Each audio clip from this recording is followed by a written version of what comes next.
అందరు వ్యక్తులు మాట్లాడారు కాబట్టి ఇక ఈరోజు నాకు ఇచ్చిన అంశం సమాజ నిర్మాణంలో తల్లిదండ్రుల పాత్ర. ఒక దాన్ని ఇంగ్లీష్ చెప్పాలంటే role of parents in nation building. ముందు అసలు సమాజం అంటే ముందు తెలుసుకున్నాం అందరూ కదా. అంటే ఇక్కడ ఈ విషయం ఎవరికి తెలియదని కాదు నా ఉద్దేశం. చాలా మంది అన్ని విషయాలు తెలిసిందే. అందులో ముఖ్యంగా వందే మాతర గీతానికి 150వ సంవత్సరం కార్యక్రమాలు జరుగుతున్న సమయంలో ఈ అంశం గురించి మాట్లాడే అవకాశం నిజంగా అదృష్టం చెప్పాలి. ఎందుకంటే ఒక జాతిని నిలబెట్టింది వందే మాతర గీతం. అది ఎంతవరకు నిజమో నాకు తెలియదు, కానీ మా నాన్నగారు చెప్పేవారు వందే మాత్రం అనడానికి భయపడేవారు, తెలుగు వాళ్ళు మాత్రం 100 ఏమాత్రం అంటూ మాట్లాడేవాడు. వందే మాత్రం చెప్పలేక భయపడి బ్రిటిష్ వారికి భయపడి వందే మాత్రం అనకుండా 100 ఏమాత్రం అనేవారట. అంటే అటువంటి పరిస్థితులు ఉండేవి మనకి. అటువంటి వందే మాతర గీతానికి 150 సంవత్సరం కార్యక్రమాలు సంవత్సరం అంతా ప్రధాని గారు ప్రకటించారు. సో అందులో ఒక భాగంగా ఇది కూడా నా సంతోషం. సమాజం అంటే మనందరమే సమాజం. మన ఇరు పొరుగు ఒక సమాజం, మన వీధంతా ఒక సమాజం, అలా మన వీధులన్నీ కలిసి ఒక విజయనగరం ఒక సమాజం, అలా పట్టణాలన్నీ కలిసి రాష్ట్రాలన్నీ కలిసి చివరికి మనకి మిగిలేది భారత సమాజం. భారత సమాజం యొక్క ప్రత్యేకత ఏమిటంటే మనకందరూ తెలిసిందే భిన్నత్వంలో ఏకత్వం, యూనిటీ ఇంటిగ్రిటీ. అయితే యూనిటీ డైవర్సిటీ ఇంగ్లీష్లో చెప్పాలి. భిన్నత్వం ఏకత్వం అంటే ఏంటి? మనం భారతదేశంలో కులం రకరకాల కులాలు ఉన్నాయి, అదొక భిన్నత్వం. మతాలు ఎన్నో మతాలు ఉన్నాయి, అదొక భిన్నత్వం. భాషలు ఎన్నో ఉన్నాయి, అదొక భిన్నత్వం. భౌగోళికంగా రకరకాల ప్రాంతాలు ఉన్నాయి, అదొక భిన్నత్వం. ఇన్ని భిన్నత్వాలు ఉన్నప్పటికీ మరి ఏకత్వం ఏమిటి అంటే మనందరం భారతీయులు. అది మనం గర్వించదగ్గ విషయం. ఇన్ని మతాలు, ఇన్ని కులాలు, ఇన్ని భాషలు, ఇన్ని ప్రాంతాలు ఉన్నప్పటికీ మనందరము భారతీయులు అన్న భావన మన గుండెల్లో నిలిచి ఉంటుంది. అదే మన ఏకత్వం, అదే భారతీయత. ఇప్పుడు మనం వసుదైవ కుటుంబకం కూడా ఈ మధ్య చాలా ఎక్కువగా మనం వింటున్న మాట. అంటే మోదీ గారు వచ్చిన తర్వాత ఎక్కువగా మనం వింటున్న మాట వసుదైవ కుటుంబకం. అంటే ప్రపంచమంతా ఒక కుటుంబాన్ని కానీ. అయితే సమాజం అంటే మనం తెలుసుకున్నాం. మరి సమాజ నిర్మాణం ఏమిటి? సమాజ నిర్మాణం ఎలా చేయాలి? సమాజ నిర్మాణం ఎందుకు చేసుకోవాలి అంటే 1961లో వెలుగు నీడల సినిమా కోసం శ్రీశ్రీ గారు రాసిన ఒక పాడబోయి భారతీయుడు. అందులో శాతం చెప్తాను ఆయన. స్వాతంత్ర్యం వచ్చేదని సభలే చేసి సంబరపడిపోతే సరిపోదోయి, సాధించిన దానికి సంతృప్తిని చెంది అదే విజయం అనుకుంటే పొరపాటోయి అని చెప్తూ అప్పుడు కొన్ని సమస్యల గురించి కూడా ఆయన వేధించాడు. అవినీతి, పంది ప్రీతి, చీకటి బజారు, అలముకున్న ఈ దేశము ఎటు దిగజారు, కాంచబోయి నేటి దుస్థితి, ఎదిరించబోయి ఈ పరిస్థితి, పాడబోయి భారతీయుడా. అంటే అప్పటికి మనకి స్వాతంత్రం వచ్చి సుమారు 15 సంవత్సరాలు అయింది. అప్పుడు రాసిన పాట ఆయన. మనం బాధపడాల్సిన విషయం ఏమిటంటే ఆయన ఆ రోజు ఏవైతే సమస్యలు చెప్పారో ఈ రోజు కూడా అదే సమస్యలు ఉన్నాయి. అంటే స్వాతంత్రం వచ్చి ఇన్ని సంవత్సరాలు అయినప్పటికీ మన సమస్యలుగానే ఉన్నాయి ఇంకా. అంటే ఈ సమాజ సమస్యల్ని, సమాజంలో ఉండే అందరూ ఎదుర్కొనే సమస్యల్ని లేకుండా చేయడమే సమాజ నిర్మాణం. అది ఒక ఉదాహరణ చెప్పుకోవాలి. ఇప్పుడు కొనసాగుతున్న పరిస్థితుల గురించి ముఖ్యంగా మనందరూ తెలుసుకుంది, మరొకసారి గుర్తు చేసుకోవాల్సింది, సుమారు 200 సంవత్సరాల పాటు మనల్ని ఆంగ్లేయులు పాలించారు.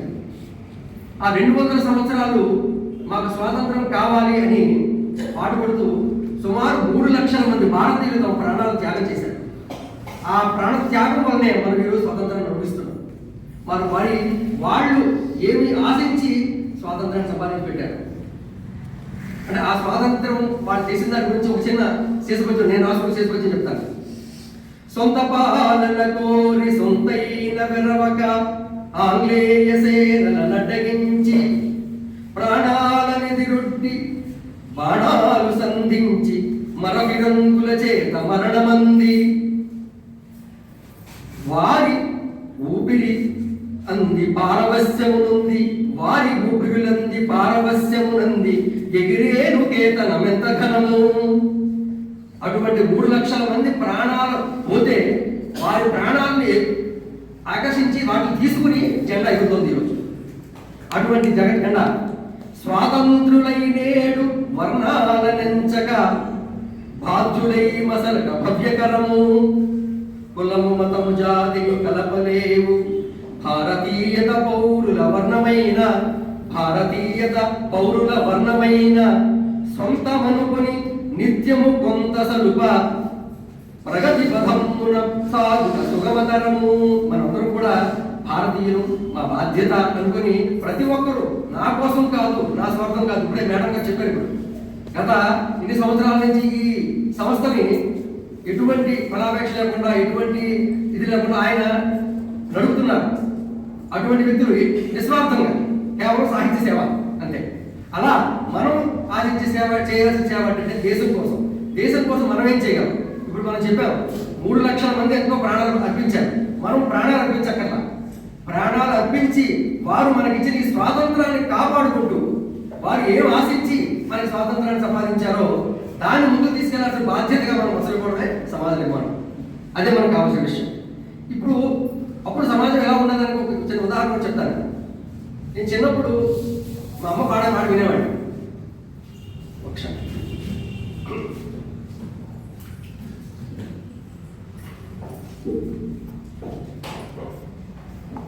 శుభకార్యాల్లో మా ఇంట్లో కానీ ఎక్కడింట్లో అన్నా మంగళహారం పాట మా అమ్మ పాడుకోలేదు. రామ కర్పూర హారతి గై కొను, రామ కర్పూర హారతి గై కొను అంటూ అందులో ఒక చరణం, ధరణిలో కాంగ్రెసు స్థిరముగా వెలసేను, ధరణిలో కాంగ్రెసు స్థిరముగా వెలసేను, గాంధీ మహాత్ముని దయ చూడు శ్రీరామ. అప్పుడు నాకు అర్థం కాదు, ఈ మంగళహారం పాటలో గాంధీ గారి మాట ఎందుకు రావాలి, కాంగ్రెస్ మాట ఎందుకు రావాలి అంటే, స్వాతంత్ర సమయంలో అక్కడ పోరాటం జరుగుతున్న సమయంలో ప్రతి ఒక్క పౌరుడికి తన బాధ్యతగా కాంగ్రెస్ గెలవాలి, అందుకు నడిపిస్తున్నటువంటి మహాత్మా గాంధీ గెలవాలి, మాకు స్వాతంత్రం రావాలి అని ప్రార్థించేవాడు. పాటల్లో కూడా ప్రార్థించేవాడు. అంటే అటువంటి సమాజం, అటువంటి సమాజం కావాలని మనం కోరుకోవాలి. అది ఇప్పుడు సమాజం ఎలా ఉండాలి అన్నదానికి మన విజయనగరం అడుగుజాడ, మనందరికీ గుండెజాడ గురజాడ. మనం ఈరోజు ఆయన గ్రంథాలలో కూర్చొని మాట్లాడుకుంటున్నాం.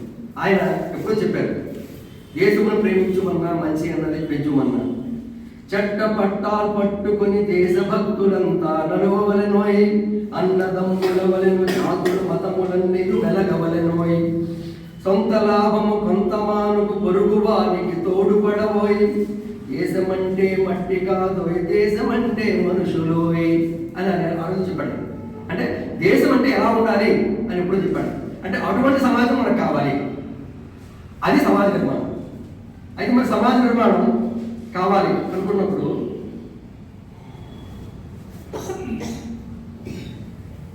ఇప్పుడు ఇంకొక విషయం చెప్తాను.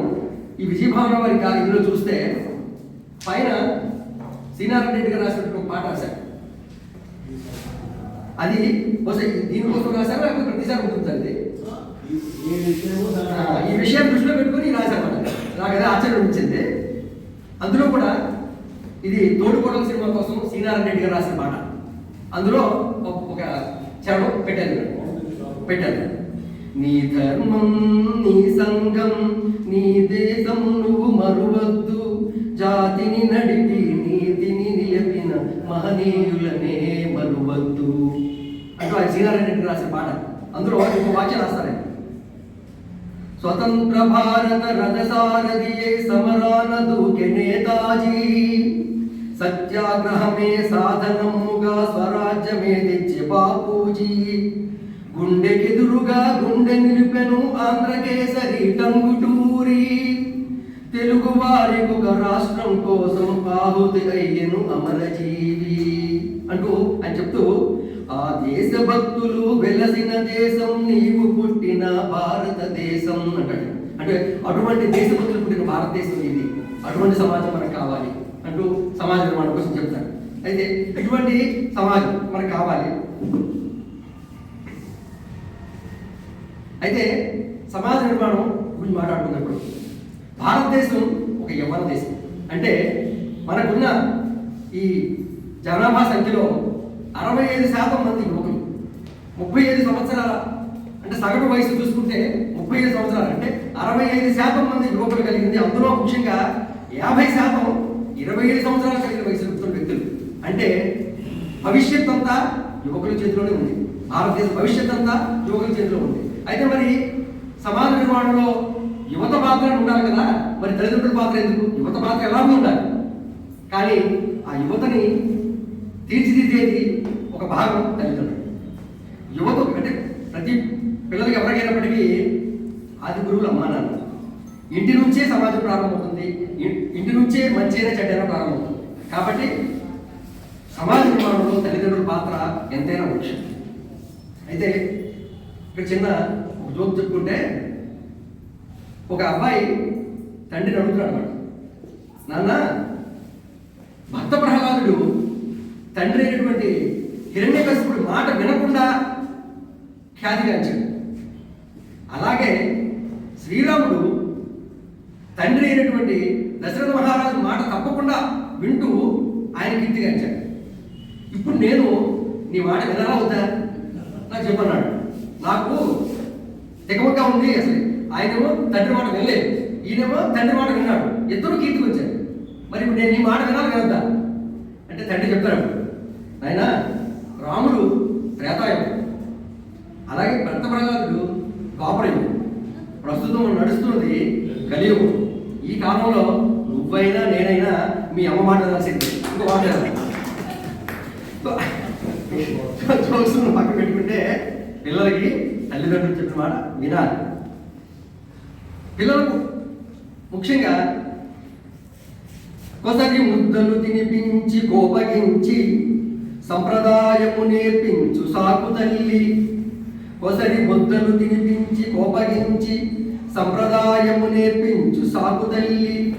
కసిరి బుద్ధులు బోధించి కాపుగాచి సప్రవర్తన చూపించి సాగు తండ్రి. బాధ్యత ఎరిగిన పౌరులు భారతమున వారి బిడ్డలు జాతికి వన్నె తెచ్చి భరత కీర్తిని హెచ్చించు వసుధలోన. ముద్రలు తినిపిస్తూ కొసరి ముద్రలు తినిపిస్తూ కసరాలి అమ్మ. తండ్రి కూడా బుద్ధులు చెప్పాలి, కోపగించాలి, ఆయనకు రక్షణగా ఇవ్వాలి. అటువంటి తల్లిదండ్రులు ఉంటే పిల్లలు ముఖ్యంగా చిన్న వయసులోనే వారు నేర్చుకోవాల్సింది సత్ప్రవర్తనగా నేర్చుకుంటారు. అటువంటి పిల్లలు రేపు భావి భారత పౌరులు అన్నప్పుడు భారతదేశం యొక్క కీర్తిని రక్షించి మనం వసతిలో ఎంతో ప్రఖ్యాతి కాల్చడానికి కారణమవుతారు అన్నట్టు ఒక చిన్న తేటకి పద్యం రాసుకుంటుంది. నేను రాసుకున్న పద్యం అయితే ఇప్పుడు మనం ఇందాక భాషకు మాట్లాడుతూ కన్నయ్య గారు అన్నారు, పిల్లలు తల్లిదండ్రులు మాట వినటం లేదు. యువత, నేటి యువత చాలా మంది చెప్పిన మాట, తరం మారిపోయిందండి, మా తరంలో వేరు, ఈ తరం వేరే. నేటి తరం పిల్లల్ని నిందిస్తే తప్పు వాళ్ళది కాదు, తప్పు తల్లిదండ్రులదే, మనదే. ఎందుకంటే ఎలా మనం పిల్లల్ని పెంచుతున్నాం అనేది ముఖ్యం, వాళ్ళని నిందించడం కాదు ముఖ్యం, బాధ్యత మనదే.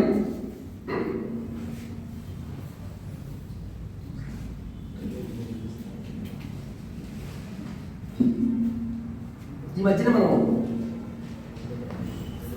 ఒక దిక్కుమాలిన సినిమా చాలా బంపర్ హిట్ అంటారు దాన్ని, పుష్ప. ఎందుకంటే వాడు చేసేది చట్ట విరుద్ధమైనటువంటి దొంగతనం, దానికి మళ్ళీ తగ్గేదేలే అంటూ డైలాగ్. దాన్ని చూసి ఎంతమంది పిల్లలు పాడయ్యారు అంటే కొన్ని విషయాలు మనకు తెలిసి కానీ తెలియదు చాలా మంది ఉంటారు. అది ఆ మధ్యలో ఒక పరీక్షలు అవుతున్నప్పుడు 10th క్లాస్ పిల్లడు, అది విషయం కాదు, హిందీలో రాసుకున్నప్పుడు ఆయన పరీక్ష జరుగుతుంది. పేపర్లో ఏం రాశారంటే, నేను దీనికి ఆన్సర్ రాయను, పుష్పరాజ్, మీరు నామ పుష్పరాజ్ హై, తగ్గేదే లేదు. అంటే ఆయన అక్కడి నుంచి ఏం నేర్చుకున్నాడు ఆ సినిమా నుంచి ఆయన.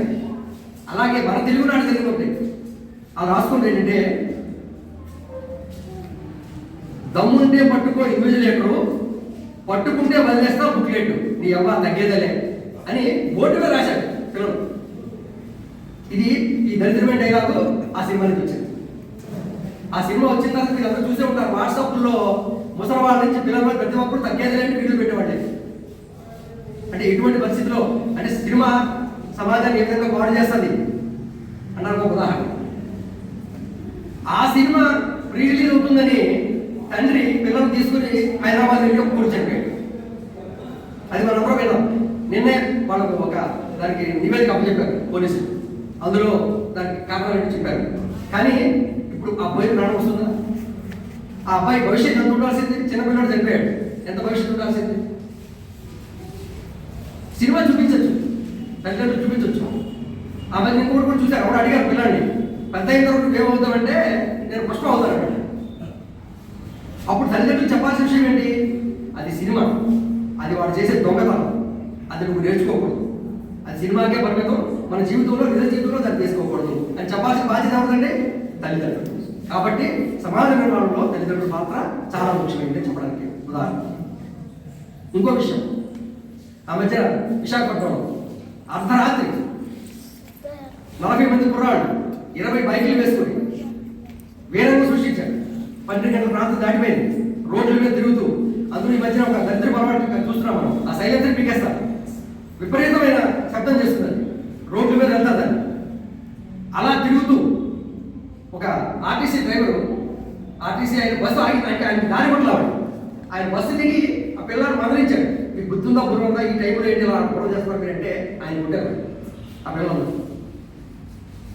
అర్ధరాత్రి సమయంలో 12 గంటలు దాటిన తర్వాత పిల్లలందరూ రోడ్డు మీద ఇలా తిరుగుతున్నారంటే మరి తల్లిదండ్రులు ఏం చేస్తున్నారండి? తల్లిదండ్రులు తెలియదు వాళ్ళు రోడ్డు మీద తిరుగుతున్నారని. కాబట్టి దానికి బాధ్యత వహించాల్సిందే తల్లిదండ్రులే.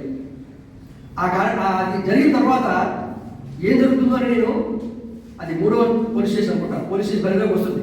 తర్వాత పోలీస్ స్టేషన్ వెళ్ళాను, అక్కడ సీఏ గారిని కలిశాను. నిన్న ఇక్కడ జరిగింది కదండి, దాని గురించి మీకు చింతాల్సిన మాకు దృష్టి వచ్చిందండి, ఇప్పటికే వాళ్ళని 40 మంది లోపలేసి చూపించాడు. ఆయన ఇప్పుడు ఏంటి వీళ్ళకి నేను అనుకున్నాను, కాకపోతే ఆయన కూడా అదే సమాధానం చెప్పాడు. వీళ్ళని శిక్షించే ముందు వీళ్ళ తల్లిదండ్రులు పిలుస్తున్నాం అన్నాడు. మొత్తం 40 మంది తల్లిదండ్రులు పిలిచారు, పిలిచి చెప్పారు, ఈరోజు పిల్లల కారణం మీరు. మళ్ళీ ఇలాంటి జరిగిందంటే ఇప్పుడు వీళ్ళ మీద చర్య తీసుకుని వీళ్ళకి సర్టిఫికేట్స్ అరెస్ట్ చేస్తామని రాస్తే జీవితం పాడైపోతుంది. కానీ ఆ పని మేము చేయట్లేదు, తల్లిదండ్రులుగా మీరు మిమ్మల్ని పిలిచి మేము వారిస్తున్నాం, మీరే ఆలోచించుకోండి అని చెప్పి పంపించారు. కాబట్టి సమాజ నిర్మాణంలో తల్లిదండ్రుల పాత్ర ఈ విధంగా కూడా అవసరం ఉంటుంది. అయితే చిన్నప్పుడు పిల్లలకి మనం పద్యం అని మర్చిపోయి పూర్తి. ఇందాక మాస్టర్ చెప్తూ తెలుగు వీడు వదిలేశారు, ఆంగ్ల మాధ్యమంలోకి వెళ్ళిపోయాం మనం. వీళ్ళకి తెలుగు రాదు, ఆంగ్లం రాదు. తెలుగులో నేర్చుకునే వాళ్ళకి ముఖ్యంగా చిన్నప్పుడు పద్యాలు చదివిస్తారు. దానికి మన మధ్యన ఒక కొత్తగా వచ్చిందంటే పర్సనాలిటీ డెవలప్మెంట్, వ్యక్తిత్వ వికాసం. దాని ప్రత్యేకమైన తరగతులు చాలాసార్లు గరిపడి నరసింహారావు చెప్తుంటారు, 3 నెలల శిక్షణ 3000 భక్షణ అని. దానికోసం ప్రత్యేక శిక్షణ పక్కన. కానీ చిన్నప్పటి నుంచే శతక సాహిత్యాన్ని వాళ్ళకి నేర్పిస్తే అదే వాళ్ళ వ్యక్తిత్వ వికాసం. సమయమూల్యము సమసిన మరలదు, సద్వినియోగము సఫలమసగు, గట్టిగా యత్నించి పట్టిన కార్యము సాధించి సాగుట సహన శక్తి, నీతి నిజాయితీ చేతల గనపర్చి కర్తవ్య దీక్షతో కదల మేలు, కనికరమును చూప పరుల గండదగును, సాధన శక్తికి సమము లేదు, పొదుపు అలవాటు భవితకు మధుపనుసకు, జీవనమున సాఫల్య శిఖరమంది, విజయబావుట నెగదేసి వితతమంద అలమరుచుకుని పాటింప అంశమిదియే. మనం ఇప్పుడు మాట్లాడుకున్న పర్సనల్ డెవలప్మెంట్ వ్యక్తిత్వ వికాసం కార్యక్రమాల్లో వాళ్ళు చెప్పేవి ఏంటి, ఇప్పుడు నుంచి పద్యంలో చెప్పినట్టు ఈ లక్షణాలే వాళ్ళు చెప్తారు. ఈ లక్షణాలన్నిటికీ మనకి చిన్నప్పుడే వేమన శతకం 9 సార్లు ఎప్పుడో చెప్పిందండి. వ్యక్తిత్వ వికాసం గురించి సాధన గురించి మాట్లాడుతున్నాం. మనకందరికీ తెలుగు మీడియం చదువుకున్న వాళ్ళందరికీ కూడా ఆ పద్యం తప్పకుండా వస్తుంది. అనగనగరాగ మతిశయించునుండు తినగ తినగగే ముతియగానుండు సాధనమున్న పనులు సమకూరు ధరలోన విశ్వదాభిరామ వినుదమేమ. సాధన ఎంత అవసరము అని చెప్పడానికి ఈ పద్యం కంటే ఎవరు కావాలండి? ఇప్పుడు మేడం గారు పాట పాడారు, ఆవిడ ఎంత సాధన చేసుకుంటే ఆ రాగం వచ్చి ఉంటుంది. అలాగే అదే చెప్పాడు ఆయన, అనగనగా రాగం హర్షిస్తుంది, తినగ తినగా వేప తీయగా ఉంటుంది. నేను పుట్టింది పల్లెటూరులో కాబట్టి నా 15 సంవత్సరం వరకు కూడా నేను వేపలతో బంధువులు చేసేవాడు. పట్నం వచ్చిన తర్వాత బంధువులు వదిలేశాను.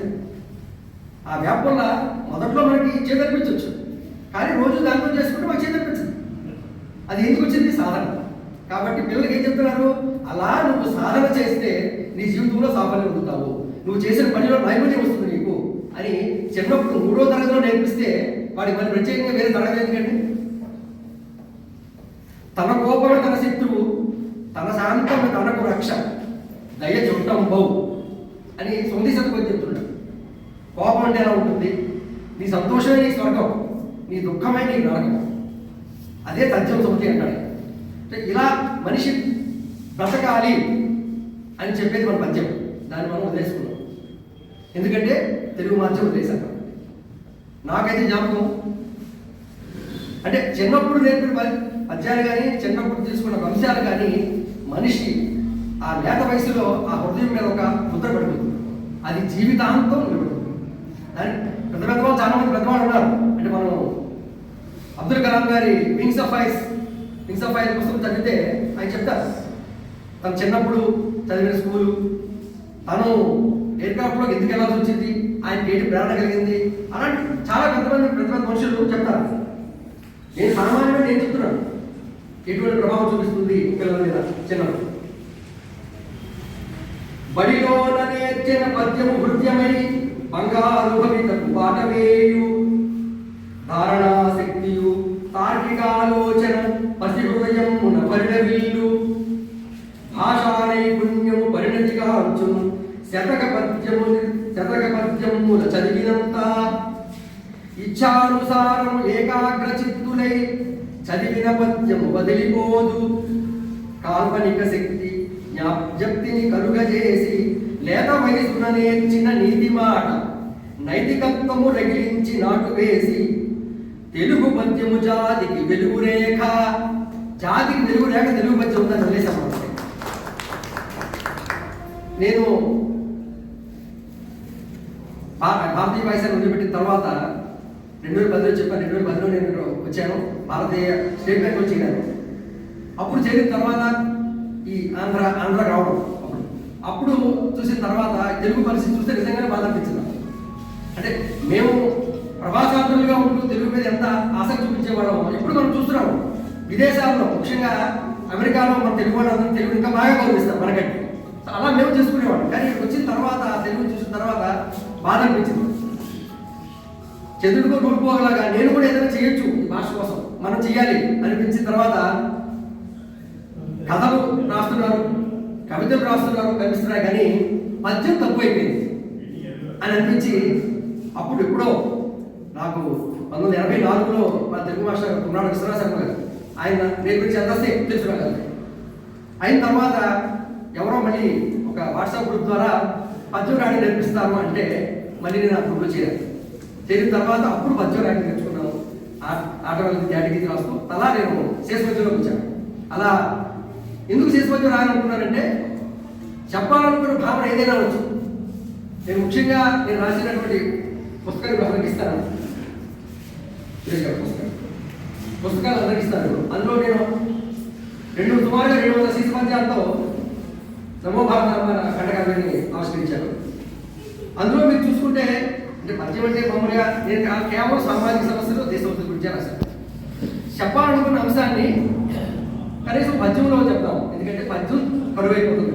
నా వంతు ప్రయత్నంగా పద్యాలు. అది ఇప్పుడు కూడా మీకు గమనిస్తే నేను చెప్పాలనుకున్న చాలా అంశాలని శేషపద్య రూపం చెప్పడానికి ప్రయత్నం చేస్తున్నాను. సో అందుకని పద్యాన్ని ఎంచుకున్నాను. ఇలా మనం చెప్పుకున్న తర్వాత జాతి నిర్మాణంలో తల్లిదండ్రుల పాత్ర అని చెప్పాను. సో తల్లిదండ్రులు ఏ విధంగా ఉపయోగపడతారంటే సంస్కృతి విలువలు ఇంట్లో నుంచి సంస్కృతి ప్రారంభమవుతుంది. మనం ఎలా ప్రవర్తిస్తున్నామో తల్లిదండ్రులు అలాగే ప్రవర్తిస్తారు. ఇవన్నీ ఒక జోక్ చూశాను. ఒక రోడ్డు మీద కొంతమంది మహిళలు అది అర్ధనగరం చూస్తున్నారు కంటే మోడర్న్ డ్రెస్ అవ్వచ్చు. మోడర్న్ డ్రెస్ వేసుకొని వెళ్తున్నారు. ఒక పల్లెటూరు అయినా నిలబడ్డారు రోడ్డు మీద. ఆయన చూసాడు. వాళ్ళు చూసి ఇటువంటి బట్టలు వేసుకున్నారు, మీకు సిగ్గర్ పెంచట్లేదా, మీ అమ్మ నాన్న మిమ్మల్ని మందలించరా అన్నాడు. అంటే అమ్మాయి అంటుంది, ఇది కూడా మా అమ్మ పక్కన ఆవిడ కూడా అలాంటి బట్టలు వేసుకుంటారు. అంటే మరి తల్లిదండ్రులు అలాంటి బట్టలు వేసుకున్నప్పుడు పిల్లలు నేర్చుకోవాల్సిందే. ఒక ఉదాహరణ నాకు అపార్ట్మెంట్ జరిగి చెప్తాను. మా అపార్ట్మెంట్లోనే ఆ తండ్రిని అడిగాను, మేషారు మీ అమ్మాయి వేస్తున్న బట్టలు చూస్తున్నారు మీరు అడిగాను. అంటే కొంచెం సంవత్సరం ఇచ్చారు, కొన్ని రోజులు అడ్డుదామా మానేద్దామని. ఒక అడగా ఉండలేకపోయాయి. అడిగేశారు రోజు, మీ అమ్మాయి వేసుకున్న బట్టలు చూస్తున్నారా మీరు అన్నారు. అంటే ఇవన్నీ మొరండి, ఇవన్నీ పట్టించుకోకండి అన్నాడు. ఇలా పరిస్థితులు ఉన్నప్పుడు వాళ్ళు ఇంకేం నేర్చుకుంటారు. మరి సంస్కృతి ఇంటి దగ్గర నుంచి చూస్తున్నాం కదా, మరి ఈ సంస్కృతి వాళ్ళు నేర్చుకుంటారు. అదే మన సంస్కృతి చిన్నప్పటి నుంచి ఎలా ఉండాలి ఎలా ఉండకూడదు అని చెప్తే ఇప్పుడు చిన్న ఉదాహరణ చెప్తున్నాను. చిన్నపిల్లలు ఈరోజు వాళ్ళ అమ్మగారు చెప్పి పాటలు పాడే శ్లోకాలు చదివారండి. ఎంతమంది పిల్లలు శ్లోకాలు చదవగలుగుతున్నారండి?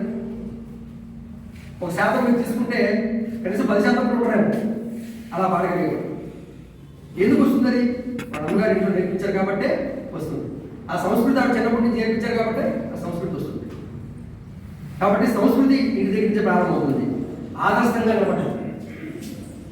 తన తండ్రి ఎలా ఉన్నాడు, తన తల్లి ఎలా ఉంది అన్నది పిల్లలు చిన్నప్పటి నుంచే గమనిస్తారు. సందేహం. సో మనం ఎంత ఆదర్శంగా ఉన్నాము దాన్ని కూడా చిన్న ఉదాహరణ చెప్తాను. అది కూడా నా అపార్ట్మెంట్లో జరిగింది. 18 సంవత్సరాల లోపు పిల్లలు ఎవరైనా బండి నడుపుతుంటే నేను ఆకాశాను ఆమె అడుగుతానే, నీ వయసు ఎంత? 18 తక్కువ ఉన్నాడంటే మరి నీకు డ్రైవింగ్ లైసెన్స్ లేకుండా నువ్వు బండి ఎవరు నడుపుతున్నావు? నేను చాలా మంది ఆపే రోడ్డు మీద కూడా ఆపుతాను పిల్లలు. అంటే వాళ్ళు డాక్టర్ మీద ఆపి అలా వాళ్ళు ఏమనుకుంటే వాళ్ళ తల్లిదండ్రులు ఫోన్ నెంబర్ తీసుకుని వాళ్ళు ఫోన్ చేశాడు. మీ అబ్బాయి 18 సంవత్సరాలు ఉండలేదు, బండి పట్టుకుని కాలేజీకి వెళ్తున్నాడు, నీకు ఆ విషయం తెలిసినా అందరూ ఏం చేస్తారండి, నా ఒకటి మా అబ్బాయి వచ్చినప్పుడు ఇదేంటి అన్నాడు. ఈ సమస్య అనేది మా అబ్బాయి కూడా అనిపించాడు. మా అబ్బాయి గీతం కాలేజీ చదువుతున్నప్పుడు వాడు అదేవాడు, నన్న మా క్లాస్మేట్స్ అందరూ కారు బండి మీద వస్తున్నాను, నాకు బైక్ ఇవ్వమన్నాడు. నేను బైక్ ఇవ్వని, నీకు 18 సంవత్సరాలు నిండిన తర్వాత నీకు డ్రైవింగ్ లైసెన్స్ వచ్చిన తర్వాత నీకు బండి తీసుకుని రాస్తుంది, అంతవరకు నీకు ఇవ్వను. వాడు తిట్టుకోవచ్చాడు, నన్ను తిట్టుకోవచ్చు, మిగతా ఫ్రెండ్స్ ముందు ఫీల్ అవ్వచ్చు, కానీ వాడికి తప్పు అనే విషయం తెలియాలి. అలాగే మా అపార్ట్మెంట్లో ఒక సర్కిల్ ఇన్స్పెక్టర్ పోలీస్ అయ్యారు. వాళ్ళ అబ్బాయిని కూడా అదే ప్రశ్న అడిగారు, నీ వయసు ఎంత? నన్ను చిన్నవాడితో సత్యం అనుకోండి, చిన్నవాడు తీసుకున్నాడు, బండి తీసుకున్నాడు. అపార్ట్మెంట్ బండి తీసుకున్నప్పుడు అడిగాను, నువ్వు బండి తీసుకెళ్ళకూడదు, నీకు డ్రైవింగ్ లైసెన్స్ లేదు, నువ్వు వెళ్ళకూడదు, మా నాన్న సీఏ ఏంటి చూసుకుంటాను. ఇప్పుడు ఆ అబ్బాయికి ఉన్న భావన ఏంటి? మా నాన్నగారు సర్కిల్ ఇన్స్పెక్టర్, నేనేం తప్పు చేసినా సరే ఆయన చూసుకుంటాను అలా భావన ఏర్పడిపోయింది. జీవితంలో ఆయన అదే తప్పు చేస్తాడు. ఈ వయసులో చేస్తున్నాడంటే పెద్ద అయిన తర్వాత అదే వయసు చేస్తాడు. అది వాళ్ళే నిజంగా పాకిస్తాన్ ఉగ్రవాదుల కంటే ఇలాంటి వాడే దేశాలు. ఇలాంటి వాళ్ళు మనతో ఉంటూ మన పిల్లల్లో ఉంటూ వాళ్ళు చేస్తున్న ఈ సంఘటనలు చూస్తుంటే మన పేపర్ చేసి ఈరోజు మాస్టర్ చెప్పారు చాలా మంది విషయాలు, అందులో అఘాత్యాలు జరుగుతున్నాయండి. అవన్నీ ఎలా జరుగుతున్నాయి? ఈరోజు టీవీ చూస్తాను, చూడగలిగే ఆస్తి ఉందని టీవీలో తల్లిదండ్రులు పిల్లల్ని పక్కన కూర్చోబెట్టుకుని అది చూస్తుంటే అందులో జరుగుతున్న సన్నివేశాలు, వాళ్ళు మాట్లాడుతున్న ద్వంద్వార్థాలు వాళ్ళకి అర్థం కావా? మరి మన పక్కన కూర్చోబెట్టుకుని చూపిస్తున్నాం అన్నమాట. మరి అబ్బాయికి వెళ్ళి ఊళ్ళోకి వెళ్ళిన తర్వాత ఎందుకు చేయడమని మేస్టర్ దగ్గర చెప్పారు, మగ పిల్లల్ని జాగ్రత్తగా పెంచాలి అని అన్నారు. ఎవరన్నారు? మగపిల్లల ముందు కలగాల్సిన భావన ఏంటి? స్త్రీ బుద్ధి అంటే గౌరవం. అది ఎక్కడికి ప్రారంభమవుతుంది? ఇంటి నుంచి ప్రారంభం. ఇంటిలో ఆ గౌరవం తండ్రి భార్యకి, తండ్రి తన కూతుళ్ళకి ఆయన ఇచ్చినాడు. అక్కడ ఉన్న అబ్బాయి కూడా గమనిస్తాడు. అంటే మన మహిళలు మనం ఇలా గౌరవించాలి అన్న విషయం తెలుసుకుంటాడు. ఆ భావన కలిగిన వ్యక్తి రేపు భారతదేశంలో భావివాదం గౌడు అన్నప్పుడు తప్పటడుగు వేయడానికి సంకోచిస్తాడు, ఒక క్షణం ఆలోచిస్తాడు చేశాడు. అంటే అలాంటి వాళ్ళు పండిత పుత్రహ సుఖాలన్నట్టు మనం ఎన్ని నేర్పినా తప్పుడు మార్గంలో వెళ్ళేవారు ఉంటారు, ఉండరన్నాయి. కానీ కొంతమంది అయినా సరే ఆలోచిస్తారు, ఒకసారి ఇది నేను చేస్తున్న పని తప్పు అన్న భావన కలిగిందంటే ఒక తప్పు చేసినా రెండో తప్పుగా సరిదిద్దుకుంటాడు. ఆ పరిస్థితులు మన ఇంట్లో కలగాలి. మార్గదర్శకులు, గైడ్, తల్లిదండ్రులు ఫస్ట్ గైడ్. ఇప్పుడు నా శ్రీమతి పైసలు బడిలో పనిచేస్తుంది. పైసలు బడి అంటే ప్రైవేట్ స్కూల్, ప్రభుత్వ బడి పైసలు బడిలో పనిచేస్తుంది. తను రోజు ఇంటికి వచ్చేదో ఒక విషయం చెప్తున్నాడు. చాలా మంది తల్లిదండ్రులు వచ్చి మా అమ్మాయి మా అబ్బాయి మీరు ఇచ్చిన హోంవర్క్ చేయలేదని, సరిగ్గా చదవట్లేదని మీరు ఏమి అనకండి, వాళ్ళ తర్వాత నేర్చుకుంటారు, వాళ్ళని మాత్రం మీరు కొట్టకండి, వాళ్ళని తిట్టకండి. మరి ఎందుకు స్కూల్కి వస్తున్నాడు? మన కాలంలో ఇప్పుడు ఇందాకన్నా నేను నేటి తరాన్ని నిందించడం తప్పు, మన తప్పు. ఎందుకంటే నాకు తెలిసి మా వయసులో ఉన్న ఎవరైనా సరే బడిలో కొట్టారంటే తల్లిదండ్రులు మరి కొట్టండి అనేవారు. మరి నేను కొట్టండి వాడికి బుద్ధి చెప్పండి అనేవారు. కానీ మా అబ్బాయిని కొట్టకండి, మిమ్మల్ని మేము రోడ్డు పిలుస్తాము అన్న తల్లిదండ్రులు ఉంటే పిల్లలు ఏం నేర్చుకుంటారంటే జరుగుతుంది. ఇంకో దారుణ విషయం ఏంటంటే ఆ పిల్లల ముందే స్కూల్కి వెళ్ళి టీచర్లని పిల్లల ముందే తిడుతున్నారు. మరి ఆ బిడ్డడు రేపు ఆ టీచర్ని గౌరవిస్తాడా? మరి ఏం నేర్చుకుంటాడు? మరి ఇది మార్గదర్శకత్వం మనం చేస్తున్న మార్గదర్శకత్వం. విద్యా ప్రోత్సాహం ఇది కూడా ఒక విధంగా కొంతమంది పాటిస్తారు, కొంతమంది పాటించలేదు. చిన్నప్పటి నుంచి ఆయన దేనిలో ఆసక్తి ఉందని తెలుసుకుని దాన్ని ప్రోత్సహించడం చేయాల్సిన అవసరం ఉందని అందరూ చెప్తారు. కానీ మనకు ప్రస్తుతం నడుస్తున్న కారణం ఏంటంటే వాడు ఎల్కేజీ నుంచి కూడా ఐఐటి కొంచెం కూర్చో ఆలోచిస్తారు. అయితే ఐఐటి అవ్వాలి లేదంటే డాక్టర్ అవ్వాలి. అంతేగాని వాడికి ఉన్న అభిరుచి ఏమిటి, వాడిని ఏ విధంగా తీసుకెళ్ళాలి మనం అన్న ఆలోచన ఉండదు. వాడికి ఫస్ట్ ర్యాంక్ వచ్చిందా అంతే కనిపిస్తే వాడు దేంట్లో అభిరుచి ఉంది దాన్ని మనం ప్రోత్సహిస్తే వాడు ఇంకా రాణిస్తాడు అన్నది తక్కువ. కాబట్టి ఆ విధంగా విద్యా ప్రోత్సాహాన్ని కూడా తల్లిదండ్రుల పాత్ర ఉంటుంది. తెలుసు. తర్వాత క్రమశిక్షణ. ఇప్పుడు మనం చెప్పుకున్న క్రమశిక్షణ గురించి. క్రమశిక్షణ ప్రారంభమయ్యేది మన ఇంటి నుంచే. మార్పు అనేది కూడా సమాజంలో మార్పు కావాలని కోరుకుంటాం, కానీ ఎక్కడి నుంచి ప్రారంభం అవ్వాలి? మన ఇంటి నుంచే ప్రారంభం కావాలి. మన ఇంటి నుంచి ప్రారంభమైన మార్పే సమాజంలోకి వస్తుంది.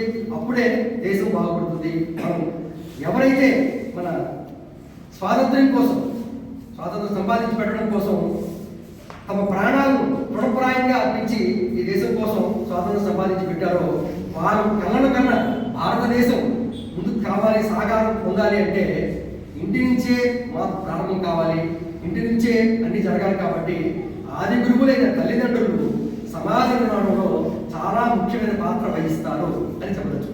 ధన్యవాదాలు.